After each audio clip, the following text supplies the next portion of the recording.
സഹോദരന്മാർ സൈന്യത്തിൽ പടയാളികളായിരുന്നു. താലൂത്ത് തന്റെ ചെറിയ സൈന്യവുമായി ഫിലിസ്തീനിന്റെ വലിയ സൈന്യത്തെ നേരിടാൻ പോയത്. ശത്രു സൈന്യത്തെ നയിച്ചത് ഭീമാകാരനായ ഗോലിയാത്തായിരുന്നു. ഒറ്റക്കൊറ്റക്ക് പോരാടാൻ ഗോലിയാത്ത് താലൂത്തിനെ വെല്ലുവിളിച്ചു. താലൂത്തിന്റെ സൈന്യം ശത്രു സൈന്യത്തിന്റെ വലിപ്പം കണ്ട് ഭയന്നിരിക്കുകയായിരുന്നു. അവരിൽ ഒരാളും ഗോലിയാത്തുമായി പോരാടാൻ സ്വയം മുന്നോട്ട് വന്നില്ല. ആരെങ്കിലും സ്വയം മുന്നോട്ട് വരികയാണെങ്കിൽ അയാൾക്ക് തന്റെ മകളെ വിവാഹം ചെയ്തു കൊടുക്കാമെന്ന് വാഗ്ദാനം നൽകി. എന്നിട്ടും ആരും മുന്നോട്ട് വന്നില്ല. എന്നാൽ അവരിൽ നിന്ന് ഒരു ചെറിയ യുവാവ് ദാവൂദ് നബി അലൈഹിസ്സലാം മുന്നോട്ട് വന്നു.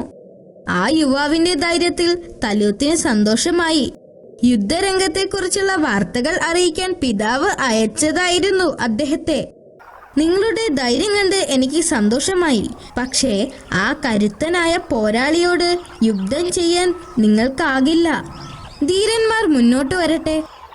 ദയവ് ചെയ്ത് എന്റെ രൂപം കണ്ട് എന്നെ വിലയിരുത്തരുത്, അദ്ദേഹം രാജാവിനോട് അപേക്ഷിച്ചു. ആ യുവാവിന്റെ ധീരത കണ്ട് താലൂത്ത് ആശ്ചര്യപ്പെട്ടു. എന്റെ പിതാവിന്റെ ഉറക്കത്തെ ശല്യം ചെയ്ത ഒരു സിംഹത്തെ ഇന്നലെ ഞാൻ കൊന്നു. അതിനു മുൻപ് ഒരു കരടിയെയും ഞാൻ ഒറ്റക്ക് കൊന്നിട്ടുണ്ട്, അദ്ദേഹം രാജാവിനോട് വിളിച്ചു പറഞ്ഞു. ധീരനായ പടയാളിയോട് അദ്ദേഹം പറഞ്ഞു, നിങ്ങൾ യുദ്ധം ചെയ്യാൻ തയ്യാറാണെങ്കിൽ അള്ളാഹു നിങ്ങളെ സംരക്ഷിക്കുകയും ശക്തി നൽകുകയും ചെയ്യട്ടെ. അദ്ദേഹത്തെ ഒരു പോരാളിയുടെ വസ്ത്രങ്ങൾ അണിയിക്കുവാനും ഒരു വാൾ കൊടുക്കുവാനും രാജാവ് തന്റെ ആളുകളോട് ആവശ്യപ്പെട്ടു. എന്നാൽ ദാവൂദ് നബി യുദ്ധവസ്ത്രം ധരിക്കുന്നതിന് വിസമ്മതിച്ചു. അദ്ദേഹത്തിന് അതിൽ താല്പര്യമില്ലായിരുന്നു. അദ്ദേഹത്തിന്റെ നീക്കങ്ങൾക്ക് അത് തടസ്സമായിരുന്നു. അതെല്ലാം നീക്കാൻ അദ്ദേഹം ആവശ്യപ്പെട്ടു. കുറച്ച് കല്ലുകൾ ശേഖരിച്ച് അദ്ദേഹം തന്റെ ബാഗിൽ നിറച്ചു. എന്നിട്ട് തന്റെ കവണയ്ക്ക് തൊട്ടടുത്തായി തോളിൽ തൂക്കിയിട്ടു. കയ്യിലുണ്ടായിരുന്ന വടി ഉപയോഗിച്ച് അദ്ദേഹം ശത്രുക്കളുടെ നേരെ നടന്നു. താലൂത്ത് ഇപ്പോൾ വിഷമത്തിലാണ്. നിങ്ങൾ എങ്ങനെയാണ് കുറച്ച് കല്ലും ഒരു കവണയുമായി യുദ്ധത്തെ പ്രതിരോധിക്കാൻ പോകുന്നത്? അദ്ദേഹം ചോദിച്ചു. കരടിയുടെ നഖങ്ങളിൽ നിന്നും സിംഹത്തിന്റെ പല്ലുകളിൽ നിന്നും എന്നെ രക്ഷിച്ച് അള്ളാഹു ഈ ശത്രുക്കളിൽ നിന്നും എന്നെ രക്ഷിക്കും, പ്രവാചകൻ മറുപടി പറഞ്ഞു. അത് കണ്ടപ്പോൾ എതിർ സൈന്യത്തിലുള്ളവർ പൊട്ടിച്ചിരിച്ചു. യുദ്ധം ചെയ്യാൻ വന്ന യുവാവിനെ കണ്ടപ്പോൾ ഗോലിയാത്ത് പൊട്ടിച്ചിരിച്ചുകൊണ്ട് ചോദിച്ചു, നീ ഇവിടെ കളിക്കാൻ വന്നതാണോ, അതോ നിനക്ക് ജീവിതം അടുത്തോ? എന്റെ വാൾ ഒറ്റത്തവണ വീശി നിന്റെ തല വെട്ടാൻ എനിക്ക് കഴിയും. അപ്പോൾ ദാവൂദ് നബി അലൈഹിസ്സലാം പറഞ്ഞു, നിങ്ങൾക്ക് മേലങ്കിയും കവചവും വാളും ഉണ്ടായിരിക്കും. എന്നാൽ ഞാൻ അള്ളാഹുവിന്റെ നാമത്തിൽ നിങ്ങളെ നേരിടും. എന്റെ റബ്ബിന്റെ നിയമങ്ങളെയാണ് നിങ്ങൾ പരിഹസിക്കുന്നത്. ഇങ്ങനെ പറഞ്ഞുകൊണ്ട് അദ്ദേഹം തന്റെ കവണയിൽ ഒരു കല്ല് വെച്ചുകൊണ്ട് ഗോലിയാത്തിനെ ലക്ഷ്യം വെച്ച് നിന്നു. അദ്ദേഹം തൊടുത്തുവിട്ടു. ആ കല്ല് ശരവേഗത്തിൽ ചെന്ന് ഗോലിയാത്തിന്റെ നെറ്റിയിൽ പതിച്ചു. ഗോലിയാത്തിന്റെ നെറ്റിയിൽ നിന്ന് രക്തമൊഴുകി. തന്റെ വാൾ വീശാനുള്ള അവസരത്തിന് മുൻപ് തന്നെ ആ ഭീമൻ നിലത്ത് വീണു. അവിടെ നടന്ന കാര്യങ്ങൾ കണ്ടപ്പോൾ ഫിലിസ്തീൻ സൈന്യം ഞെട്ടിപ്പോയി. അവരുടെ നേതാവ് കൊല്ലപ്പെട്ടിരിക്കുന്നു. താലൂത്തിനും സൈന്യത്തിനും സംഭവിച്ചതൊന്നും വിശ്വസിക്കാൻ കഴിഞ്ഞില്ല. യുദ്ധത്തിൽ അവർ ജയിച്ചിരിക്കുന്നു. വർഷങ്ങളായുള്ള കഷ്ടപ്പാടിനൊരു അവസാനമായിരിക്കുന്നു. ദാവൂദ് നബി ഒറ്റ രാത്രി കൊണ്ട് തന്നെ അവരുടെ നായകനായി. താലൂത്ത് വാക്കു പാലിക്കുകയും തന്റെ മകളെ യുവയോദ്ധാവിനെ വിവാഹം ചെയ്തു കൊടുക്കുകയും ചെയ്തു. തന്റെ മുഖ്യ ഉപദേശകരിൽ ഒരാളായി അദ്ദേഹം ദാവൂദ് നബി അലൈഹിസ്സലാമിനെ തിരഞ്ഞെടുത്തു. പെട്ടെന്നുണ്ടായ പ്രശസ്തിയിൽ അദ്ദേഹം ഒട്ടും അഹങ്കരിച്ചിരുന്നില്ല. അദ്ദേഹം പ്രശസ്തിക്ക് അടിമപ്പെടാതെ അള്ളാഹുവിനെ അടിമപ്പെട്ട് ജീവിച്ചു. അതിനുശേഷം അദ്ദേഹം അള്ളാഹുവിനെ മഹത്വപ്പെടുത്തുന്നതിനു വേണ്ടി പ്രകൃതിയുമായി ചേർന്ന് അദ്ദേഹത്തിന്റെ മനോഹരമായ ശബ്ദത്തിൽ അള്ളാഹുവിനെ പുകഴ്ത്തി പാടുകയും ചെയ്തു.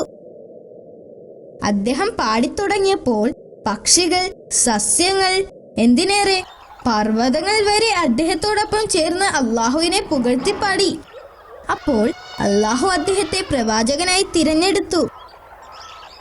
അതുമാത്രമല്ല, മൃഗങ്ങളുടെയും പക്ഷികളുടെയും ഭാഷകൾ മനസ്സിലാക്കാനുള്ള കഴിവും അള്ളാഹു ദാവൂദ് നബി അലൈഹിസ്സലാമിന് നൽകിയിരുന്നു. അക്കാലത്ത് നിരവധി യുദ്ധങ്ങൾ നടന്നിട്ടുണ്ട്. ഇസ്രായേൽ ജനത്തിനു വേണ്ടി ഓരോ യുദ്ധവും വിജയിക്കാൻ അദ്ദേഹത്തിന് കഴിഞ്ഞിട്ടുണ്ട്.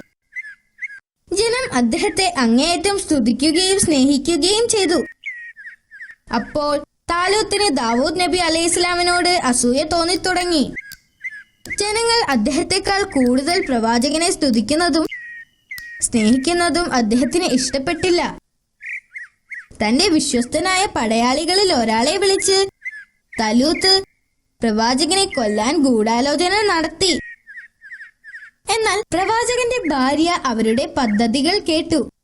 അവർ പ്രവാചകന്റെ അടുത്തേക്ക് ഓടിച്ചെന്ന് ഉടൻ അവിടെ നിന്ന് രക്ഷപ്പെടാൻ ആവശ്യപ്പെട്ടു. പ്രവാചകൻ തന്റെ സാധനങ്ങളും ഭക്ഷണങ്ങളുമായി ഒട്ടകപ്പുറത്ത് കയറി യാത്രയായി. അദ്ദേഹം കുറെ കാലം യാത്ര ചെയ്തു. പിന്നെ ഒരു മലയുടെ മുകളിൽ ഒരു ഗുഹ കണ്ടു. അത് വിശ്രമിക്കാൻ ഒരു നല്ല സ്ഥലമാണെന്ന് അദ്ദേഹം തീരുമാനിച്ചു. പ്രവാചകൻ ആ ഗുഹക്കുള്ളിൽ ഒളിച്ചിരിക്കുകയാണെന്ന് അറിഞ്ഞപ്പോൾ അദ്ദേഹത്തിന്റെ സഹോദരന്മാർ അദ്ദേഹത്തെ കാണാൻ വന്നു. കൊട്ടാരത്തിലെ അവസ്ഥ വളരെ ദയനീയമാണെന്നും രാജാവ് പ്രജകളെയെല്ലാം പീഡിപ്പിക്കുകയും ആക്രമിക്കുകയും ചെയ്യുകയാണെന്നും അവർ പറഞ്ഞു. തലൂത്തിന്റെ ഭരണത്തിൽ മടുത്ത ജനങ്ങളെല്ലാം പതുക്കെ പ്രവാചകന്റെ കൂടെ നിൽക്കാൻ തുടങ്ങി. ആളുകളെല്ലാം പ്രവാചകന്റെ സൈന്യത്തിൽ ചേരുന്നു എന്ന് അറിഞ്ഞ് തലൂത്തിന് ദേഷ്യം അടക്കാൻ കഴിഞ്ഞില്ല. അയാൾ തന്റെ സൈന്യത്തെയെല്ലാം സജ്ജമാക്കി പ്രവാചകനെതിരെ യുദ്ധത്തിന് പുറപ്പെട്ടു. പ്രവാചകനെ കണ്ടെത്തുന്നതിനു വേണ്ടി തലൂത്തും സൈന്യവും ദിവസങ്ങളോളം യാത്ര തുടർന്നു. ദിവസങ്ങളോളമുള്ള യാത്ര കാരണം രാജാവിന്റെ സൈന്യം ക്ഷീണിച്ചു. അതിനാൽ ആ താഴ്വരയിൽ കുറച്ചു സമയം വിശ്രമിക്കാൻ അവർ തീരുമാനിച്ചു. തലൂത്ത് ഉറങ്ങിക്കിടന്നപ്പോൾ പ്രവാചകൻ ദാവൂദ് നബി അലൈഹിസ്സലാം ശബ്ദമുണ്ടാക്കാതെ ആ ഗുഹയിൽ കയറി തന്റെ വാള് ഊരി തലൂത്തിന്റെ വസ്ത്രത്തിൽ നിന്നും ഒരു കഷ്ണം കീറിയെടുത്തു. എന്നിട്ട് അദ്ദേഹം ഗുഹയ്ക്ക് പുറത്തുപോയി രാജാവിനെ ഉച്ചത്തിൽ വിളിച്ചു. രാജാവ് ഗുഹയ്ക്ക് പുറത്തേക്ക് വന്നു. നിങ്ങൾ ഇവിടെ വന്നിരിക്കുന്നത് എന്നെ കൊല്ലാനാണ്. നിങ്ങളെ എനിക്ക് കൊല്ലണമായിരുന്നെങ്കിൽ നിങ്ങൾ ഉറങ്ങിക്കിടക്കുമ്പോൾ എനിക്കത് ചെയ്യാമായിരുന്നു. പ്രവാചകൻ ആ തുണിക്കഷ്ണം കാണിച്ചുകൊണ്ട് പറഞ്ഞു, ഇത് നിങ്ങളുടെ വസ്ത്രത്തിന്റെ കഷ്ണമാണ്. ഇതിനു പകരം എനിക്ക് നിങ്ങളെ കൊല്ലാമായിരുന്നു. പക്ഷേ എന്റെ ദൗത്യം കൊല്ലലല്ല.